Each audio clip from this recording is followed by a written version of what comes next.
Hi everyone, I'm Dana from Vegan Kids, and today in the news or this week, there's been a story about vegan children, and I just wanted to have a quick look at the story that the newspaper printed and also at the original study. I think it's important when new evidence is presented to us that we should look into all of it and not just maybe dismiss it as either good or bad. I always like to look into things and kind of try and find out the facts, I guess, because I think that's probably the most important thing. So you can see on my screen here, I've got children on Trendy. I mean, I hate that's just like um, it's such a I don't even know what to say really. I don't know why they need that word in there. Trendy vegan diets to make it sound like I mean, do I look like I'm trendy? I've never been trendy in my life. Are 1.2 inches shorter, shock horror, on average, with smaller and weaker bones, study warns. Yeah, I mean, shorter, like that wouldn't really bother me. I'm quite short anyway. um, if I was going to be told that I would be like 1.2 inches shorter, which is like this much, like if I didn't eat animals, like, that's not really going to bother me. Weaker bones, that's maybe more concerning. Like that makes you think, oh, okay, is that something that I need to be worried about? So then it talks about the study, in how many the numbers that it involved, and it was 4% lower bone mineral content. So I don't know if that's significant. I'm not a scientist or a nutritionist. I've studied a bit of nutrition, but I'm no expert. So this is just my own opinions in this video. And deficient in vitamin B12 than omnivores. So so basically, putting your children on a trendy vegan diet makes them grow up short with weaker bones, a study has found. Okay, so that's just repeating what the headline said. They looked at children from 5 to 10 who eat plant-based diets. So now they're suddenly saying plant-based diets from before they were saying vegan, which aren't necessarily the same thing, but anyway, are on average 3 centimeters shorter. So now it's 3 centimeters. I'm not sure how many inches. I thought 3 centimeters was an inch. I'm not sure if that's the same, but and their bones are smaller. Well, that they may be smaller because they are actually because they're actually smaller. But anyway, yeah, so it's Great Ormond Street Institute.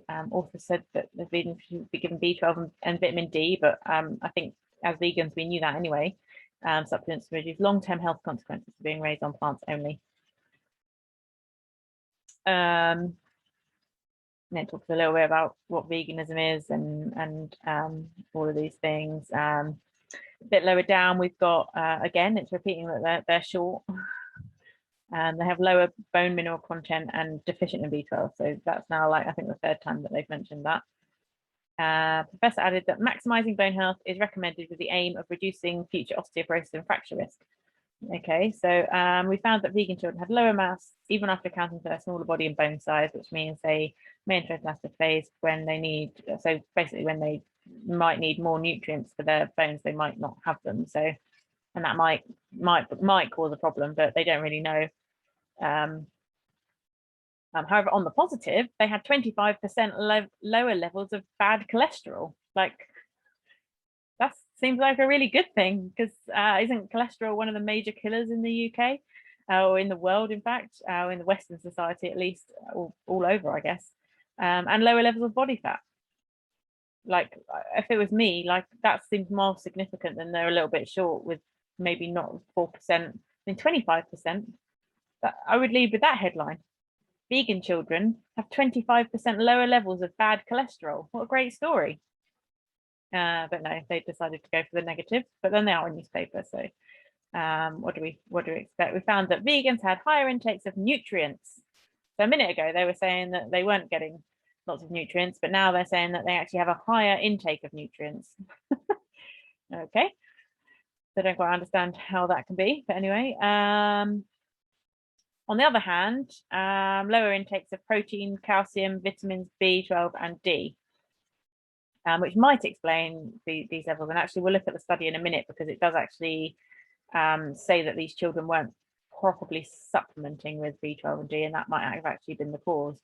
And also the study was done in Poland, where they don't fortify their foods as much as they do here. Like a lot of our milks are fortified with B12, a lot of our milks are fortified with D, but anyway, we'll get onto the study in a minute. They were initially surprised by poor cardiovascular profile of the vegetarian children, but their dietary data shows they were eating more processed style plant-based diet. But also they're vegetarian, so it's not actually a plant-based diet because they eat meat, milk and eggs and all of those sorts of things. So, which have implications on the cardiovascular system, particularly things like cheese and eggs, with less levels of fiber and sugars compared to the vegans. So we're just learning is no guarantee of health. Well, that's true. Yeah, we never said it was. I don't think anyone claims that to be healthy, you can be healthy and unhealthy on any form of diet. So we need to select healthy foods. I mean, yeah, if you want to. I mean, if you want to be healthy, I suppose. So, I mean, you could argue like what is healthy and what isn't healthy, and should it just not be balanced? But anyway. The research will help that they will be able to offer more advice, so that's good. That's a good thing. I think that's what the study was doing. But this article is just having a pop at us trendy vegans. Look at me, it's so trendy. And then they have high nutrient needs. Okay, fair enough. Interesting. We'll look at that in the study in a minute. Oh, and they need to conduct further research because they didn't. There were a few limitations in the study which we can look at as well. Are vegan diets safe for babies? Blah blah blah blah blah blah blah. Right, okay. That is that's the article, and this is the actual study that I found. So here, this was the study. So growth, body composition, and cardiovascular and nutritional risk of 5 to 10-year-old children consuming vegetarian, vegan, and omnivore diets. So the background, plant-based diets are increasingly recommended for human and planetary health. Yes. However, comprehensive evidence has not really been is incomplete and hasn't been gathered. And yeah, I welcome more studies to look at this. Absolutely. So this is a good thing. This is a good study. To quantify differences in body composition, cardiovascular risk, and micronutrient status of vegetarian and vegan children relative to omnivores, and to establish prevalence of any abnormal micronutrient cholesterol statuses in each group. That was what they were trying to achieve. And they had Polish children in the study, 5 to 10. There were 63 vegetarians, 52 vegans, and 72 omnivores. Using, I don't understand all of that terminology. Fasting blood samples, dietary intake, and accelerometry data were collected. So they collected lots of samples. So that's what we'll take from that. And the results, they were reported relative to omnivores. So they were obviously looking at the omnivores and comparing them to them, which, you know, maybe that's not the best way to do it, but I'm not like exactly a qualified peer reviewer. So, vegetarians had lower glutofemoral adiposity. I don't know. Femoral, that's like bones, isn't it? Gluto, that's like sugar. Lower sugar bone adipository. Lower bone sugar in their sugar levels in their bones. I mean, I'm literally just guessing. You can Google that and look that up and let me know. But similar fat and lean mass. Vegans had lower fat indices in all regions, but similar lean mass. And both groups had lower bone mineral content. Oh, both groups had lower bone mineral content, the vegans and the vegetarians. I didn't say that in the article, but the difference for vegetarians attenuated after accounting for body size, but remaining vegans. Oh, okay. So when they accounted the body size, that went away for the vegetarians, but not in the vegans. Interesting. And then there's lots of numbers and things. Vegetarians had lower cholesterol, HDL, and serum B12 and 2,5-hydro and D, I guess, without supplementation, but higher sugar that's cholesterol, VLDL, and that's fatness, I think. So basically vegetarian children as well, like this trendy vegan thing, but they also found that there were deficiencies of B12. That's interesting though when it says without supplementation, because we're aware that we should supplement with B12. And actually, I think this study, there is something quite interesting later on in the study, which does state that the people who were trying to get it from fortified foods weren't actually having a supplement, weren't achieving the right levels. So that's, I thought, was quite interesting. But that's not new. That's not really new. We all know we all should be supplementing B12 as vegans. So vegans are shorter. I think we've gathered that now. Vegans are shorter in the study anyway, and I had lower cholesterol, and they're both forms of cholesterol. Higher sensitivity C-reactive protein. High sensitivity was that they had lower high sensitivity C-reactive protein, iron status, and B12 and D without supplementation, but higher homocysteine and mean corpuscular volume, B12 deficiency, iron deficiency, low ferritin, and low HDL were more prevalent in vegans. So they did find that it was more prevalent in vegans, who also had the lowest prevalence of high LDL, which I think is a good thing. Supplementation resolved low B12 and D concentrations. So basically saying if vegans don't supplement with B12, they're low in it, and vitamin D as well. So what we can take from this study is that we need B12 and vitamin D supplementation in our diets for children. And that's a recommendation that I think the study says. But we knew that already. We knew that we had to take those supplements. So conclusion for you guys. So interestingly, this article does lead with the positive news story, which the newspaper failed to pick up. But vegan diets are associated with healthier cardiovascular risk profile, which to me sounds like a really great thing. But have an increased risk of nutritional deficiencies. Yes, but supplementation resolved that, did it not? And lower well, that's the bone mineral content and height. Vegetarians showed less pronounced nutritional deficiencies, but unexpectedly a less favorable cardiovascular risk profile. Further research is needed. So they actually state here that because there is a global campaign to encourage plant-based diets, which is a great thing, obviously, that reliable evidence is urgently needed, and I think that's true. I think we should get more evidence. Why not? And there's plenty of vegan children that I know now that we can look at and start evaluating these things and looking at ways that if there are any issues that we can make sure that we fully compensate for those. I think one of the main questions that did pop up was around like how long have these children been vegan, and I think the requirement was that they had been vegan for more than a year, and actually most of them were vegan for longer than that. I think it was around 3 to 5 years was the kind of the average. I thought this sentence was quite interesting in that they excluded anyone who was obese or wasting, as these suggest malnutrition regardless of dietary choice,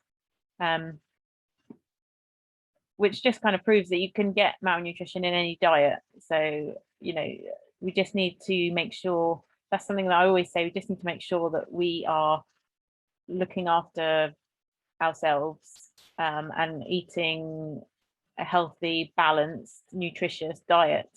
This is how they got the children. So they recruited them via these advertisements. So they were self-selecting in a way. So it wasn't a random trial, but I guess I don't know how you'd probably need, like, I think that one of the things that they're saying is that it's quite difficult at the moment to find large amounts of vegan children because there aren't massive amount where they'll be able to do like random samples and things, because we are still the minority, but that probably hopefully will change soon. But I thought this was quite interesting in terms of how they recruited it, in that they were saying that the vegan children, final classifications were that the vegans consumed no flesh foods, meat and fish, or other animal products, for at least a year, or if they consume no flesh foods and nearly no other animal-based products over the past year. So some of those people in the vegan group were not actually vegan. So that's, I think, worth pointing out as well. But I guess it's saying that they nearly know animal products. But yeah, interesting to know that. I think they're saying that the exemptions amounted to less than 5% of dietary energy from eggs and dairy. Although that's still quite a lot, I think 5%. I mean, for a vegan, it should be 0. So if it's 5%, I mean, I'm just trying to think like how much of your diet would be like eggs and dairy in a normal diet. Would it not be around 5? I don't know.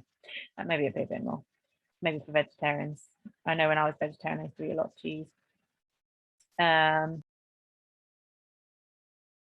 So let me get on to the results. So they were saying that there was no real difference in the ages or the way that people live, but they were saying that apparently the vegan and vegetarian mothers tended to be less educated, which is interesting. And vegans were more likely than other groups to have never been formula fed and to have non-smoking parents. However, all families from this study compared favorably to the general population. So I assume that's a good thing. So this bit here was quite interesting as well. So supplementation and fortification practices. So nearly a third of children on either vegetarian or vegan were not given any B12 or B12 fortified foods. So they were given no B12 in their diets, assuming, because if they're not having any fortified food and they're not having any supplements, then and that's a third, that's a lot, that's 30% of the people on the study.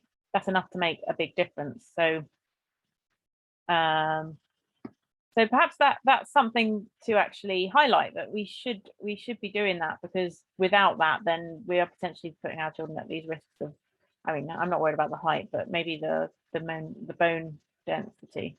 But this could be the explanation for it, and the study does actually go on to say that itself later on.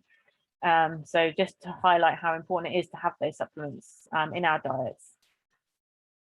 And around the same proportion used vitamin D supplements. So a third of people, that's a bit of a weird word, they're saying a third of people didn't have any, and then a third did use vitamin D. Okay. Did anyone use the B12 supplement? Then maybe it goes on to say that in a minute. So 30% were supplementing with vitamin D.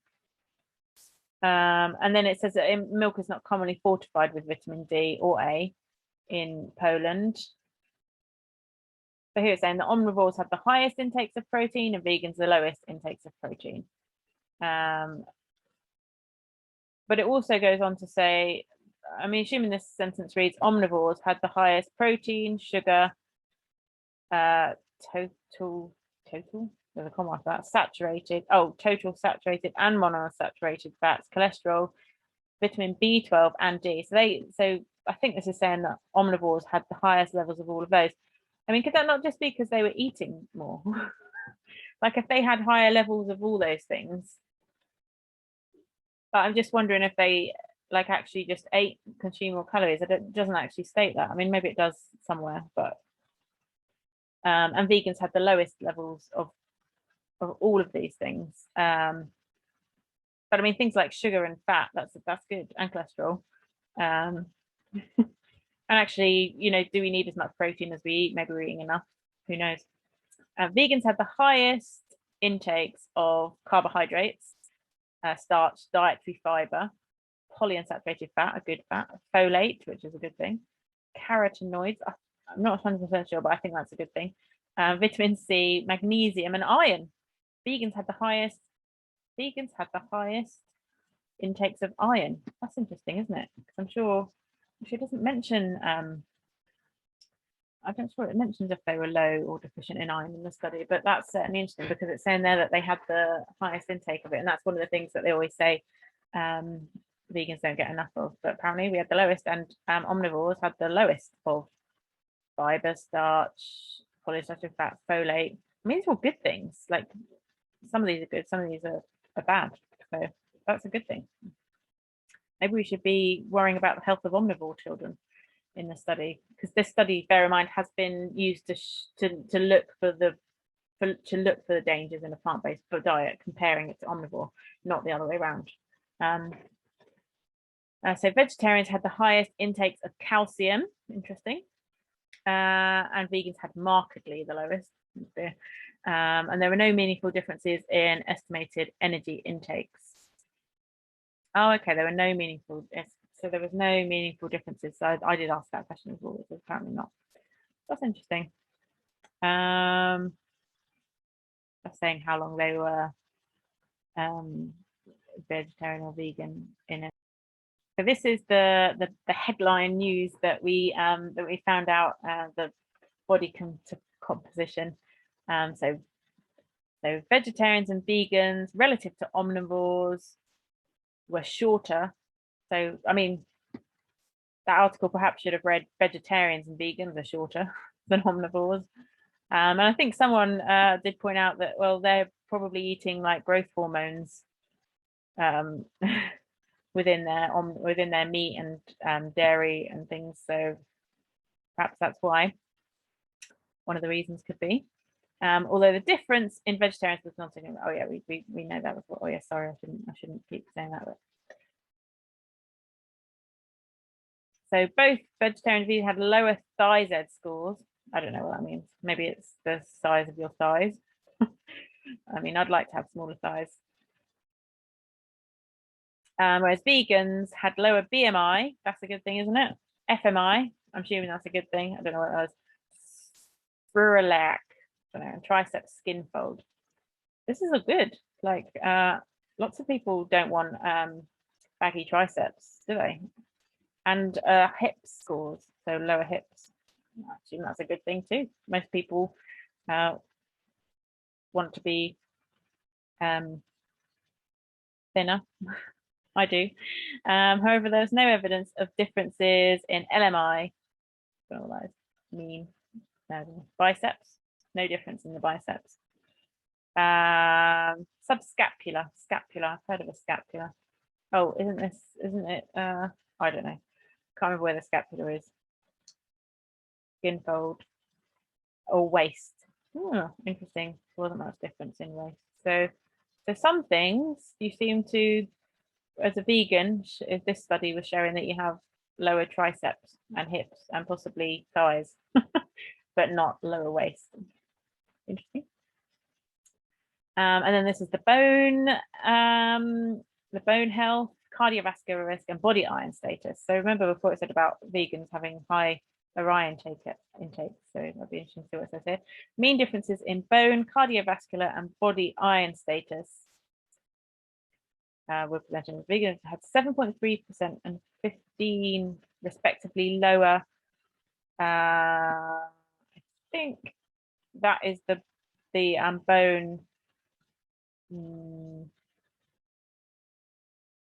Not sure what that is actually. Oh yeah, I think that was the. I think that's the bone content. Yeah, because then they accounted for the fact that they were shorter, and then it came out that they were 3.7%. I mean, that sounds quite bad, 15% lower bone content, but then when they adjusted it for the height and the smaller bones, it turned out to be 3.7%. It doesn't actually state what the optimum level is here and like whether that is actually bad. But I think out of all the things in the study, then that's maybe something that we should pay attention to. I think when you see headlines like that, you have a tendency to be like, oh, load of rubbish, but actually reading the study, it might be interesting to find out more about that, and if there's anything that we can do to help it, because you don't want to have weak bones. Although, like, I mean, all of our teeth, our bones, they seem to be fine. We've been vegan for 4 years, but who knows? So the deficit in bone mass was mostly explained by the effect of diet on the body and bone size, but not entirely in vegans. What? The deficit in bone? Oh, I see. So they're saying that it was mostly attributed, this difference, to bone size, but not entirely in vegans. So there was this 3.7%. So this is the cardiac cholesterol risk factor, and it's showing that vegans had a lower cholesterol. I mean, if I had a choice between having lower cholesterol or lower bone density, I'd rather have lower cholesterol because that's more likely to kill me. And so this bit here as well is saying that vegans had lower concentrations of red blood counts, hemoglobin, hematocrit, and ferritin. They're all to do with iron, I believe. So it's saying that we did have lower concentrations of mean, but it doesn't really say much more than that. And earlier on, we did read about it saying that we had the highest intake of iron. So does that mean that we're not storing it very well, or no, it doesn't really say. So this is where it talks about the B12 supplements, and it's saying that vegans had lower mean serum B12 concentrations than others if they were not giving any supplements or fortified foods. I mean, that's fairly obvious. I could have told you that. I didn't need a study. But then this is interesting, I thought, because if they are given B12 fortified foods without the supplement, it was the same. So they still had lower levels, even if they were given fortified foods, but no supplement. So that makes me think that supplement, I mean, I have heard that before anyway, that the fortified foods aren't enough and that we should be supplementing with B12. So that's just something I think important to note. I mean, I personally like the B12 supplements to kind of become more in everyday foods, so that perhaps I mean, we wouldn't have to then supplement, but then maybe if they aren't actually doing their job in the fortified foods, that's definitely something that more study could be done on. I think that's quite interesting. So here it says as well, vegans who are not given B12 supplements had a higher mean homocysteine. So they had higher homocysteine. And apparently here, high homocysteine levels indicate a deficiency in B12. It's an amino acid produced when proteins are broken down. But this was really interesting. This sentence here where it says there was no difference in the serum B12 when vegans and vegetarians were given a B12 supplement. Is what that basically says. Like it's like a non-news story, really, starting to become like that. And also, vegetarians and vegans who did not use supplements had a lower D concentrations than omnivores. So this talks about the prevalence of probable vitamin B12 deficiency being 3% in omnivores, 4% in vegetarians, and 13% in vegans. And I mean, I suppose that's true, but there was a mixture of people who were and weren't supplementing, and it's already said that if they were supplementing, they didn't have the deficiency. So, I mean, you've just got to make sure that you're getting all your nutrients. That's kind of what it's saying. And if you are getting them, then the study's kind of saying, well, then it's fine. And here it states about the iron deficiency being 2% for both vegetarian and vegan. So quite a low risk, I think. And on the study, there were no children with severe iron deficiency anemia. And bear in mind, some of the children weren't having any sort of supplements. Not that you need to necessarily supplement with iron. And this is quite interesting here. The prevalence of abnormal pre-reactive LDL cholesterol status with high levels or borderline high levels was 13 to 17% for omnivores. And bear in mind, that's talking about abnormal levels of cholesterol, nearly 20%. I mean, surely that's more of a news story. People eating an omnivore diet, children eating an omnivore diet, 20%, when it's 0 to 1% for vegans.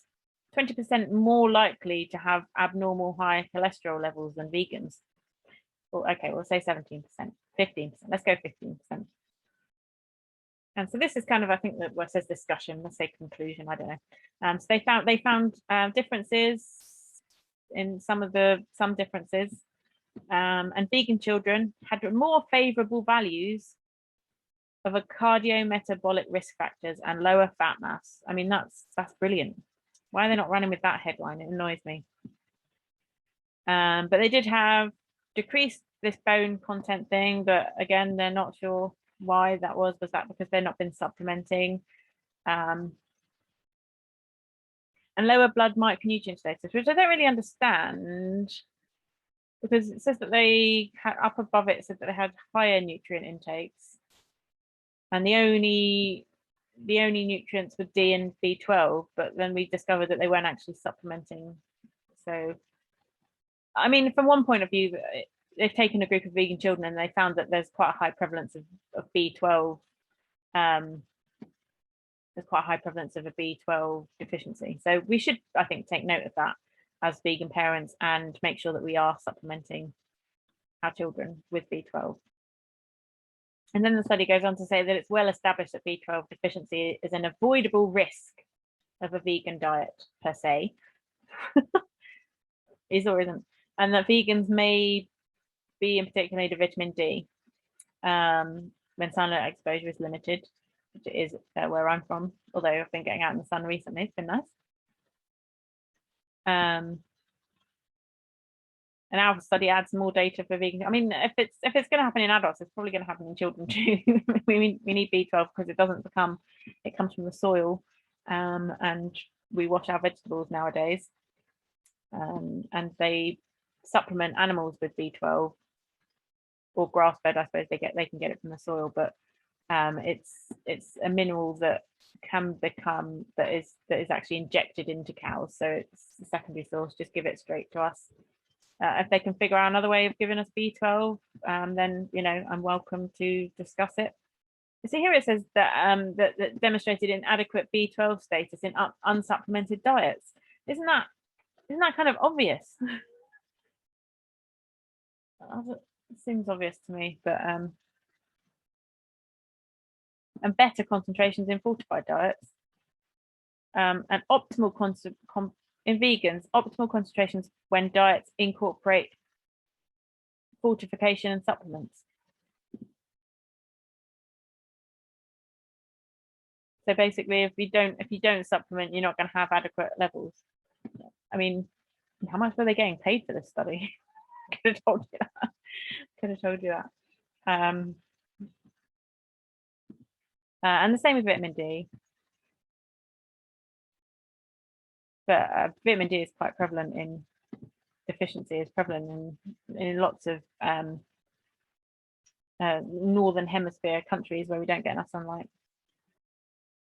And it also states here that among adults, vegetarians and vegans tend to have better cardiometabolic profile than omnivores, and 25% lower risk of ischemic heart disease.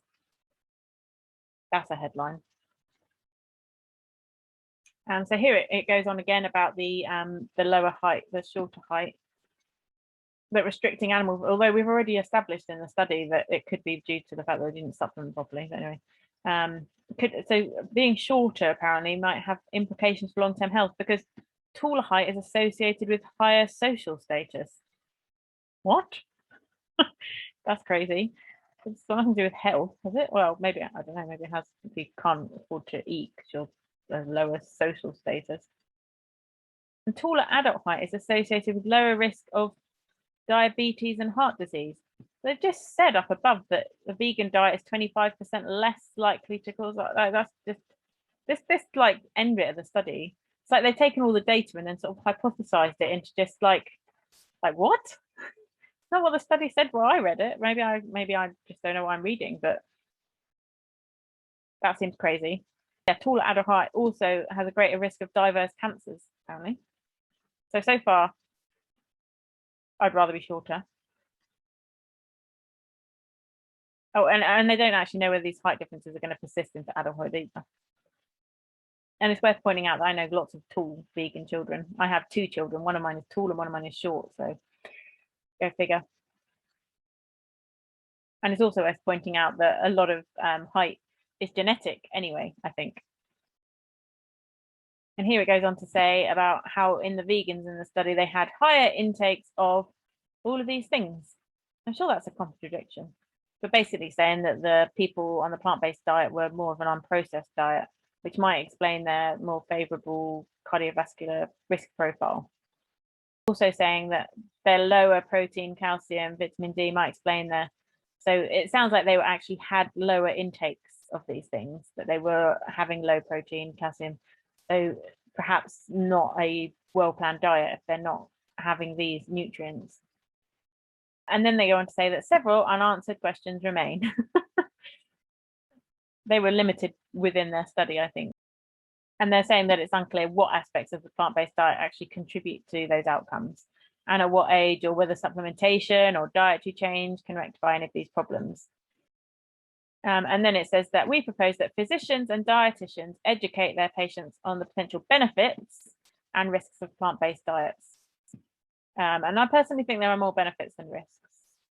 And also that vegetarian and vegan children need guidelines on how to eat healthfully. I mean, I would add that omnivore children need that too, beyond advice of supplementation. And so there we have it. That is the study that I actually looked at. I hope you found that interesting. I think what we kind of learned from that was that I mean the B12 risk seems to be mitigated by supplementation. That you need to make sure that your diet is basically healthy. But there's literally not really much new in it, but unfortunately the newspapers decided to run with this headline, which I think a better headline might have been vegan children show 25% lower cholesterol and less chance of having heart problems later in life, rather than that they grow up to be 1.3 inches shorter. Thanks for watching, everyone. Bye bye.